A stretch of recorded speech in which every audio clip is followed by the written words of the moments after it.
जिले में total lockdown लागू, 28 तक थोक, फुटकर दुकान सभी बंद।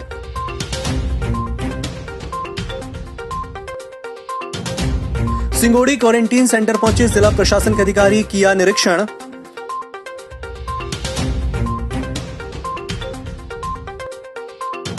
कोयले का परिवहन इंदौर भोपाल करने वाले वाहनों पर रोक की मांग।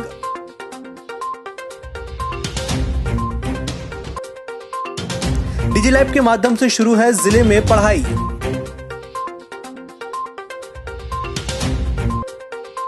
और सब्जी मंडी में भी पहली बार स्कैनिंग करने पहुंचा स्वास्थ्य विभाग।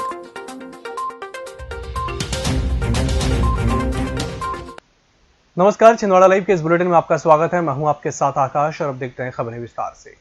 छिंदवाड़ा में 3 दिनों के लिए टोटल लॉकडाउन लगा दिया गया है। टोटल लॉकडाउन में किसी भी व्यक्ति को अपने घर से बाहर निकलने की अनुमति नहीं होगी। जिले के समस्त क्षेत्रों के अंतर्गत सभी सब्जी, फल मंडियों, थोक और फुटकर किराना दुकानें पूर्णतः बंद रहेंगी और होम डिलीवरी भी स्थगित रहेगी। जिले के अंतर्गत अति आवश्यक और कोरोना कार्य छोड़कर समस्त शासकीय, अशासकीय, अर्धशासकीय कार्यालय बंद रहेंगे। 2 पहिया, 3 पहिया और 4 पहिया वाहनों का आवागमन पूर्णतः प्रतिबंधित रहेगा। केवल अति आवश्यक सेवा वाले वाहनों को ही प्रतिबंध से छूट रहेगी। मुख्यमंत्री शिवराज सिंह चौहान ने आज वीडियो कॉन्फ्रेंसिंग के माध्यम से कलेक्टर सभाकक्ष में स्वयं सहायता समूह के सदस्यों से चर्चा की। इस दौरान जिला पंचायत सीईओ गजेंद्र सिंह नागेश भी उपस्थित रहे।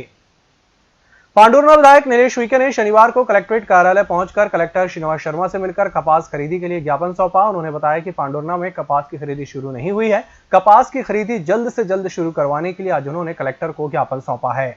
मेरे विधानसभा क्षेत्र पांडुरना में कपास खरीदी नहीं हो रही, जिसके कारण किसानों को तकलीफ हो रही है।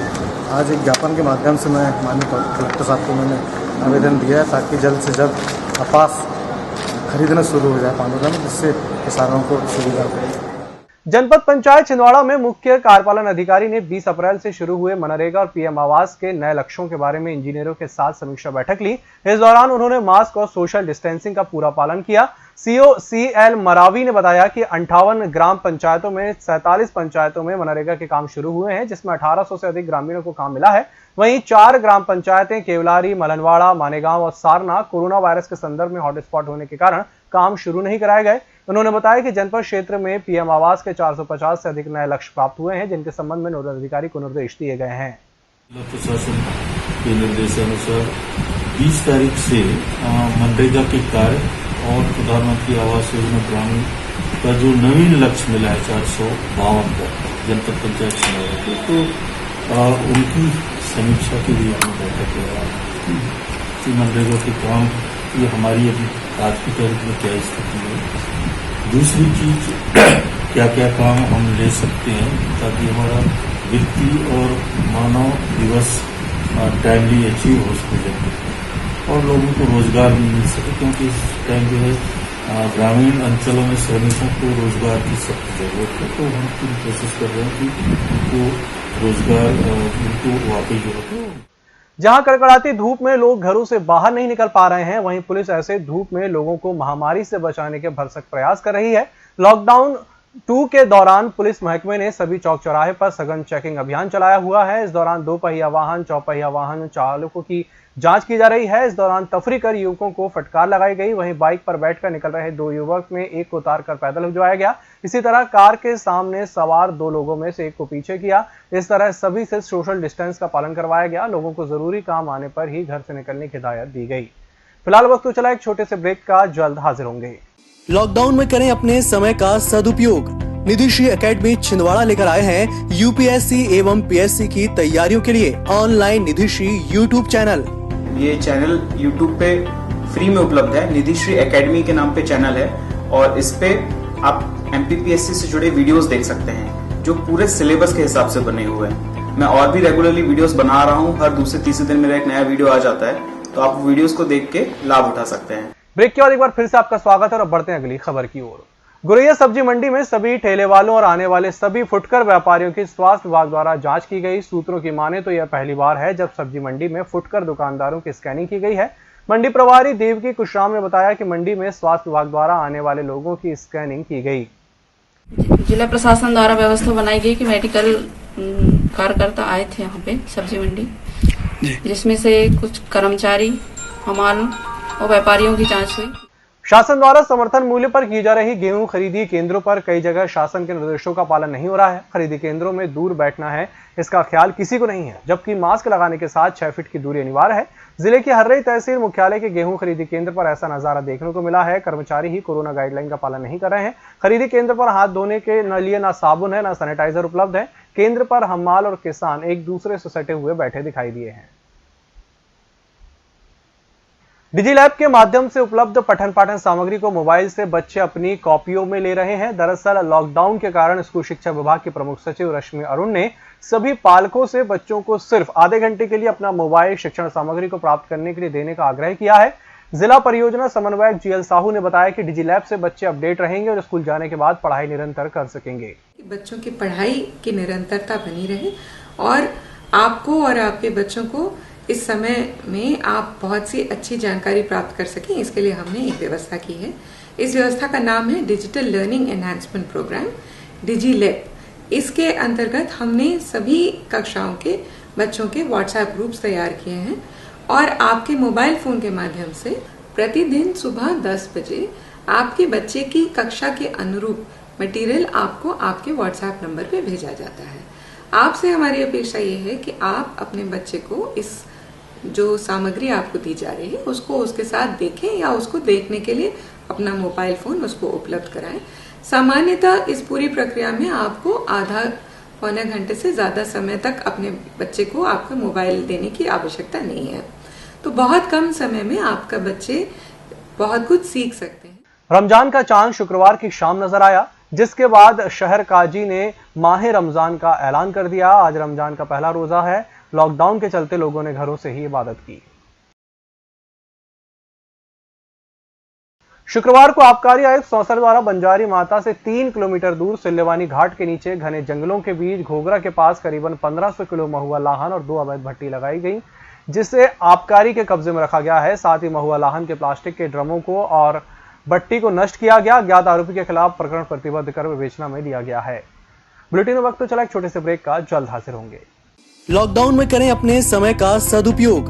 निधिश्री एकेडमी छिंदवाड़ा लेकर आए हैं यूपीएससी एवं पीएससी की तैयारियों के लिए ऑनलाइन निधिश्री यूट्यूब चैनल। ये चैनल यूट्यूब पे फ्री में उपलब्ध है। निधिश्री एकेडमी के नाम पे चैनल है और इस पे आप एमपीपीएससी से जुड़े वीडियोस देख सकते हैं जो पूरे सिलेबस के हिसाब से बने हुए हैं। मैं और भी रेगुलरली वीडियोस बना रहा हूँ। हर दूसरे तीसरे दिन मेरा एक नया वीडियो आ जाता है, तो आप वीडियोस को देख के लाभ उठा सकते हैं। ब्रेक के बाद एक बार फिर से आपका स्वागत है और अब बढ़ते हैं अगली खबर की ओर। सारंग भेरी में किसानों से खरीदी केंद्र पर गेहूं खरीदा जा रहा है, लेकिन इसका उठाव नहीं हो पा रहा है। अनाज खुले में रखा हुआ है। बारिश होने की स्थिति में अनाज खराब हो सकता है। संवाददाता ने सेवा सहकारी समिति के कर्मचारी कमलेश यादव से चर्चा की तो उन्होंने बताया कि गाड़ी न आने के कारण उठाव नहीं हो पा रहा है। 15 अप्रैल से 24 अप्रैल तक 1970 क्विंटल अनाज किसानों से खरीदा गया, जिसमें से सिर्फ एक गाड़ी में 700 बोरी उठाव हुआ है। वहीं शुक्रवार को 2 गाड़ी आई थी, एक खाली चली गई। कोरोना ने भले ही लोगों को घर के अंदर कैद रहने के लिए मजबूर कर दिया हो, पर कई मायनों में लॉकडाउन ने गांव में ऐसे परिवर्तन लाए हैं जिनकी उम्मीद कभी नहीं की जा सकती थी। शराब, गुटखा, पान से दूर न रहने वाले लोग आज इनसे काफी हद तक दूर हो चुके हैं। घर के बाहर घूमने वाले युवा घर में रहने की आदत डाल चुके हैं। चौपालों में जुए की फड़ नहीं दिखती। घरों में शराब के नशे के बाद होने वाली घरेलू हिंसा रुकी हुई है। गांव में खेती के बाद बचे हुए समय का उपयोग घरेलू कार्यों में हो रहा है। लॉकडाउन में कई सकारात्मक बदलाव आए हैं, जैसे गांव में शराब पीकर घूमते नजर आते थे, वह भी बंद हो चुका है और पान ठेले वगैरह सब बंद होने से नौजवान साथियाँ इधर उधर घूमते नहीं हैं और इकट्ठी भीड़ लगा के रहते नहीं। इस लॉकडाउन से हमारे गांव में ज़्यादातर करके दारुएं बिकती थी, वो टोटल अभी बंद है और जो बाहर के लोग आते थे बहुत लोग, जो अभी टोटल बंद हो गए। और इसके अलावा गांव में मतलब दूरी बनाए रख रहे हैं लोग बाग और खेती किसानी के काम करने में जुटे हुए हैं। छिंदवाड़ा जिले के वेस्टर्न कोलफील्ड लिमिटेड के कोयले की खदानों से भोपाल और इंदौर में भी कोयले का परिवहन किया जाता है। कोरोना महामारी के संक्रमण के मामले में दोनों ही जिले रेड जोन में हैं। जुन्नारदेव विधायक सुनील उइके द्वारा कलेक्टर छिंदवाड़ा को पत्र लिखकर निवेदन किया गया है कि WCL की खदानों से इंदौर और भोपाल में परिवहन न किया जाए। साथ ही इंदौर भोपाल से आने वाले वाहन चालकों और अन्य स्टाफ पर भी पाबंदी लगाई जाए। साथ ही विधायक सुनील उइके ने तहसीलदार जुन्नारदेव कमलेश रामनीरज और अनुविभागीय अधिकारी पुलिस SK सिंह की मौजूदगी में WCL खदान क्षेत्र के महाप्रबंधक मोहम्मद साबिर खान से भी वाहन चालकों को खदान क्षेत्र में ही रोकने की मांग की है। गौरतलब है कि कोयला खदान मजदूर संघ द्वारा भी इस विषय पर चिंता प्रकट करते हुए विधायक जुन्नारदेव को ज्ञापन सौंपा गया था। भारत संचार निगम लिमिटेड के नेटवर्क के कारण पिछले 3 दिनों से सोनपुर आवासों में मोबाइल कनेक्टिविटी खराब हो चुकी है, जिसकी शिकायत किए जाने के बावजूद अब तक सुधार नहीं किया गया है। BSNL अधिकारी बताते हैं कि केबल में फॉल्ट के कारण नेटवर्क नहीं है, पर कब बनेगा इसकी जानकारी नहीं दे पा रहे हैं। प्राथमिक स्वास्थ्य केंद्र सिंगोड़ी में शनिवार को कलेक्टर श्रीनिवास शर्मा, SP विवेक अग्रवाल और SDM अतुल सिंह ने स्वास्थ्य केंद्र का निरीक्षण किया। साथ ही स्वास्थ्य केंद्र की प्राथमिक सेवाओं की जानकारी ली, जिसमें किसी भी प्रकार के मरीजों को कोई तकलीफ ना हो और स्वास्थ्य जांच हो सके। छिंदवाड़ा शहर में शुक्रवार को एक और कोरोना पॉजिटिव मरीज मिलने के कारण शहर में अब 3 दिनों तक टोटल लॉकडाउन रहेगा, जिसके कारण आज यातायात पुलिस ने सघन चेकिंग अभियान चलाया। DSP यातायात ने बताया कि 2 व्हीलर पर 1 और 4 व्हीलर पर 2 व्यक्तियों को ही आवश्यक कार्य के लिए छूट दी गई है। बेवजह घूमने वाले लोगों पर कार्रवाई की जा रही है। लॉकडाउन सेकेंड चरण का लॉकडाउन आगे बढ़ रहा है। इस समय यातायात व्यवस्था को और दुरुस्त किया गया है। आने जाने वाले वाहनों की चेकिंग को और मजबूत बनाया गया है। लगभग 5 ऐसे पॉइंट बनाए हैं जो शहर की नाकाबंदी करें और उस पर लगातार वाहनों की चेकिंग की जा रही है। मोटरसाइकिल में 1 व्यक्ति और 4 पहिया वाहनों में 2 व्यक्ति, एक ड्राइविंग सीट पर और एक बैक सीट पर, इसी को परमिट रखा गया है अति आवश्यक कार्य होने पर ही। इसका जो भी उल्लंघन करेगा, लॉकडाउन को उल्लंघन करेगा, उनके वाहन जब्त किए जाकर और लॉकडाउन के बाद ही उनको न्यायालय में पेश किया जाएगा। जैन युवा फेडरेशन ने भीषण गर्मी में बेजुबान पंछियों के लिए आज नगर निगम पहुंचकर नगर निगम कमिश्नर राजेश शाही को पानी के पात्र सौंपे और उन्हें निगम क्षेत्र के विभिन्न इलाकों में लगाने की गुजारिश की। हर वर्ष पक्षियों को इस मौसम में खासतौर से पीने के पानी के लिए इस तरह के बर्तन रखे जाते हैं। मैंने देखा पिछले वर्षों में भी ऐसा आपने किया था और आज इसकी शुरुआत यहाँ नगर निगम कार्यालय के इस ब्रिज से कर रहे हैं और इनका प्रयास रहता है कि सभी प्रमुख स्थानों पर कार्यालयों में इस तरह से जल पात्र लगाए जाएं। तो एक बहुत अच्छी पहल है, मूक पक्षियों के लिए प्यास बुझाने का एक बहुत अच्छा माध्यम है। इस बुलेटिन में फिलहाल इतना ही। नमस्कार।